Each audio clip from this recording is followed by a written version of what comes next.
সুপ্রিয় দর্শক মন্ডলী, কেমন আছেন আপনারা? বন্ধুরা, আজকে আমরা ঢুকতে যাচ্ছি এমন এক জগতে যেখানে সিনেমা আর ওয়েব ফিল্ম শুধু বিনোদন নয়, বরং আপনাকে কাঁপিয়ে দিতে পারে, এমনকি আপনার মনে ভয়ও ধরিয়ে দিতে পারে। কারণ আজকের লিস্টে আছে সেসব বাংলা সিনেমা ও ওয়েব ফিল্ম যেগুলোতে আছে ব্রুটাল ভায়োলেন্স আর র অ্যাকশন আর মানবিক নির্মমতা।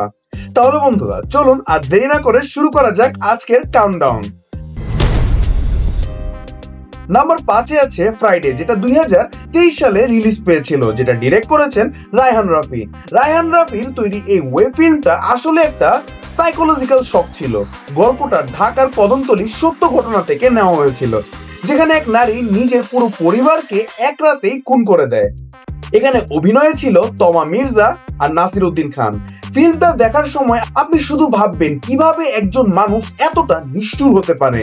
এক একটা দৃশ্য দেখে মনে হয় নারী চরিত্রটা ঠান্ডা মাথায় একের পর এক যে হত্যাকাণ্ড চালিয়ে যাচ্ছে, দর্শকেরা এই জায়গাটাতে এতটাই শকড হয় যে সোশ্যাল মিডিয়াতে অনেকেই বলছিল যে অনেকে নাকি এই পুরো সিনেমাটা দেখে শেষ করতে পারেনি। এই সিনেমাটা প্রমাণ করে দিয়েছে বাংলাদেশি ওয়েব ফিল্ম শুধু লাইট রোমান্টিক নয়, বরং বাস্তবের সবচেয়ে ভয়ঙ্কর কাহিনীগুলোকেও দেখাতে পারে। বন্ধুরা, নাম্বার 4-এ রয়েছে তুফান। সাকিব খানের ক্যারিয়ারে আমরা তাকে হিরো, লাভার বয়, কমেডিয়ান হিরো হিসেবেও দেখেছি, কিন্তু তুফানে প্রথমবার তিনি পুরোপুরি ব্রুটাল চরিত্রে হাজির হয়েছেন। সিনেমার শুরুতেই আমরা দেখি তুফান একটি খুন করেছে। সেই সিনের ভায়োলেন্স এতটাই গ্রাফিক ছিল যে অনেকে আছে যারা বাচ্চা নিয়ে হলে গিয়েছিল, পরে তারা রিগ্রেট ফিল করেছে। সিনেমাটা যত এগিয়েছে তুফান ততটাই নৃশংস আর রাক্ষসের মতো হয়ে ওঠে। তখন সাকিবিয়ানরা বলা শুরু করে এই সিনেমায় সাকিব খান কোনো মানুষের চরিত্রে অভিনয় করেনি, তিনি অভিনয় করেছে এক মনস্টারের। হ্যাঁ, তবে কিছু বিতর্ক অবশ্যই আছে। অনেকেই বলছিল সিনেমার ভায়োলেন্স বেশি দেখানো হয়েছে, কিন্তু বক্স অফিস কিন্তু প্রমাণ করেছে যে বাংলাদেশি দর্শকরা এই ধরনের পিটি কন্টেন্টও অনেক বেশি পছন্দ করে। বন্ধুরা, নাম্বার 3-এ আছে জানোয়ার। এখন আসি সবচেয়ে আলোচিত ওয়েব ফিল্মগুলোর একটাই, জানোয়ার। ভারতের অ্যানিমেল মুক্তির আগে রায়হান রাফি বানিয়েছিল গাজীপুরের সেই কুখ্যাত হত্যাকাণ্ডের উপর ভিত্তি করে জানোয়ার। গল্পে দেখানো হয় ডাকাতি করতে গিয়ে একদল মানুষ শুধু লুটপাট করেই থেমে থাকেনি, বরং পুরো পরিবারকে হত্যা করে ফেলে। সিনেমার ডায়লগগুলো পর্যন্ত এতটাই বাস্তব ছিল যে দর্শকরা সিনে রক্তাক্ত পরিবার দেখে একদম হতবাক হয়ে যায়।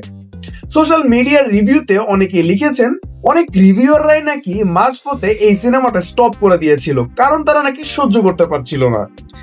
এই জানোয়ার সিনেমাটা প্রমাণ করেছে যে বাস্তব জীবনও কখনো কখনো সিনেমার চেয়ে অনেক অনেক বেশি ভয়ঙ্কর হতে পারে। বন্ধুরা, এখন আমরা আসি নাম্বার 2 পুনর্জন্ম সিরিজে। ভিকি জাহিদের পরিচালনায় আর আফরান নিশোর অভিনীত পুনর্জন্ম সিরিজটি বাংলাদেশি ওয়েব দুনিয়ার এক গেম চেঞ্জার। এখানে নিশোকে আমরা দেখি একজন ঠান্ডা মাথার খুনি হিসাবে। তার চোখে দৃষ্টি, সংলাপ বলার ধরন আর হঠাৎ হঠাৎ ভয়ঙ্কর টুইস্ট সব মিলিয়ে দর্শক মনে করেছে যে সে সত্যি পুরোপুরি একজন সাইকো। সিরিজের কিছু কিছু দৃশ্য এতটাই গ্রাফিক আর নির্মম, সেন্সর বোর্ডেও এটা নিয়ে প্রশ্ন তুলেছিল, কিন্তু শেষ পর্যন্ত মুক্তি পায় আর ইউটিউবে আর্ন করে কোটি কোটি ভিউজ। আর দর্শকদের প্রতিক্রিয়া ছিল খুবই অসাধারণ। অনেকেই বলছিল এটা যদি হলে রিলিজ পেত তাহলে 100% ব্লকবাস্টার হতো, কারণ এখানে শুধু অ্যাকশন নয়, সাথে ছিল মানসিক খেলা আর সাসপেন্স। এখন আমরা আসি লাস্ট নাম্বার 1 সিনেমা বরবাদে। তুফানের পর মানুষ ভেবেছিল সাকিব খানের সবচেয়ে ব্রুটাল সিনেমা তারা দেখে ফেলেছে, কিন্তু বরবাদের টিজার রিলিজ হতেই সব ধারণা একদম পাল্টে গেল। ট্রেলারে এতটাই ভায়োলেন্স আর এতটা র অ্যাকশন দেখানো হয়েছে যে দর্শক বলে উঠতে বাধ্য হয়েছে যে এটা তো তুফানকেও ছাড়িয়ে যাবে। হ্যাঁ, অনেকেই বলছে এটা ভারতের অ্যানিমেলের নকল, কিন্তু পরিচালক মেহেদী হাসান হৃদয় পরিষ্কার করে বলে দিয়েছেন এটা কপি নয়, বরং ইন্সপায়ার্ড। বরবাদ প্রমাণ করেছে বাংলা সিনেমাও এমন বড় পরিসরে ব্রুটাল কন্টেন্ট তৈরি করতে পারে, যা শুধু দেশের দর্শক নয়, আন্তর্জাতিক মার্কেটেও আলোচনা করতে পারে। তো বন্ধুরা, এটা ছিল বাংলা সিনেমা আর ওয়েব ফিল্মের 5টি সবচেয়ে নির্মম ও ভয়ঙ্কর ব্রুটাল কাজ। এর মধ্যে কোনটি আপনারা দেখেছেন, কোন সিনেমা বা সিরিজটা আপনার মনে একদম গেঁথে গিয়েছে, আর কোনটা আপনি সাহস করেও দেখতে পারেননি, অবশ্যই কমেন্টে জানাবেন। তো বন্ধুরা, আজ এতটুকুই। আশা করি এই ভিডিওটি আপনাদের কাছে ভালো লেগেছে। এই ভিডিওটি যদি আপনাদের কাছে ভালো লেগে থাকে অবশ্যই লাইক, কমেন্ট এবং শেয়ার করে আপনার বন্ধুদেরকেও দেখার সুযোগ করে দিন, কারণ সামনে আসছে আরো বাংলা সিনেমার ইতিহাস, রহস্য আর অজানা গল্প। তাহলে দেখা হচ্ছে পরবর্তী নতুন কোনো ভিডিওতে। Till then, goodbye, tata.